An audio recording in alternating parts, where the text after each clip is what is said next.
Hari ini saya ingin sharing kepada teman-teman semua tentang sebuah cerita yang sangat menarik, yaitu tentang cara tips dan triks mengelola keuangan dari seseorang generasi baby boomers. Orang tersebut tidak lain dan tidak bukan adalah ayah saya sendiri, ayah mertua, dan beliau sudah berumur 80 tahun sekarang. Saya melihat beliau cukup berhasil dalam menerapkan tips dan triks tersebut, sehingga sampai sekarang ketika umur 80 tahun tidak ada masalah sekali dalam bentuk keuangan. Bahkan beliau sering mengadakan kegiatan-kegiatan yang membutuhkan banyak dana, bahkan juga bisa membantu orang-orang sekitar. Alright, so ceritanya begini. Jadi saya cerita pekerjaannya dulu karena ini sangat penting. Jadi beliau ini bekerja sebagai PNS.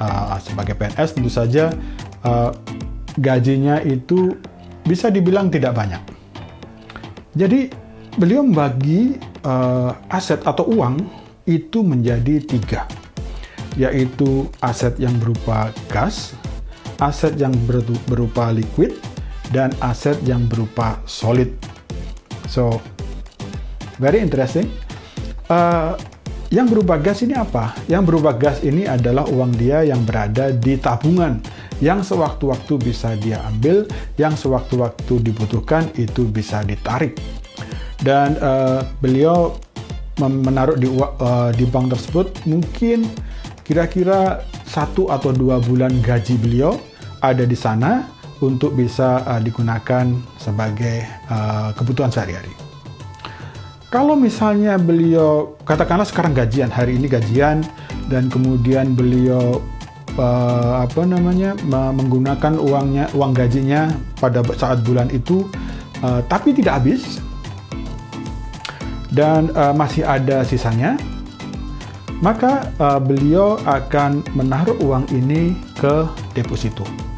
Ini yang dinamakan beliau adalah liquid.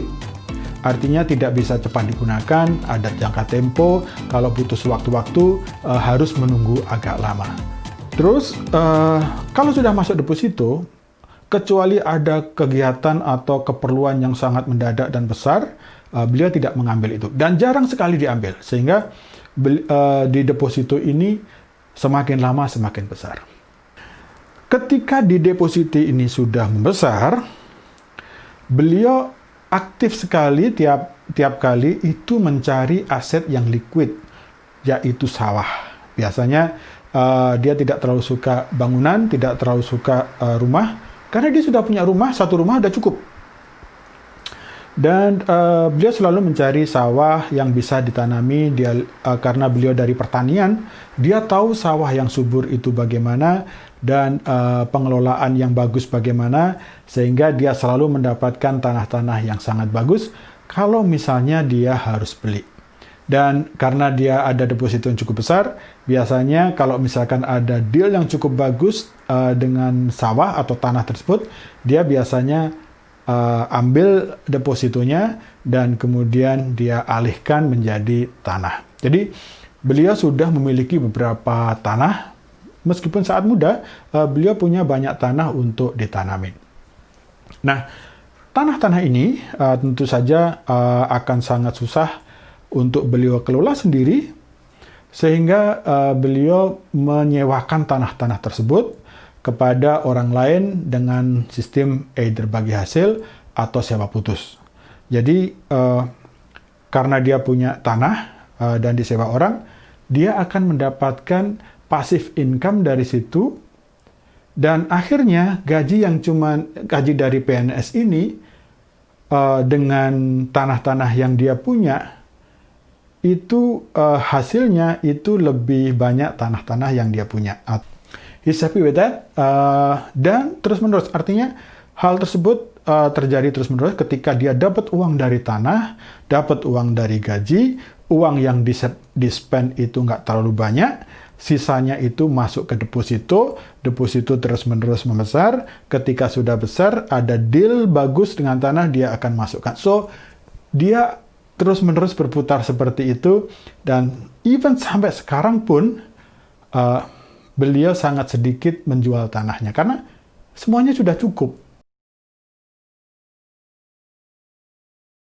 Tidak seperti zaman sekarang yang sosial media kita pengennya pamer. Beliau justru malu kalau misalkan terlihat lebih kaya dari tetangganya. Ada cerita lucu bahwa beliau mau beli mobil, dan beli mobil yang cukup mahal begitu, mungkin Kijang yang upper class itu yang captain seat itu, saya lupa namanya. Itu aja malu. Jadi akhirnya beliau memilih Kijang biasa, Kijang kapsul yang tidak terlalu mencolok, dan kemudian dia masih manual dan segala macam, yang paling murah lah. So lifestyle-nya juga sangat membantu dalam arti bahwa biaya hidupnya itu tidak besar. So that's how baby boomers do it.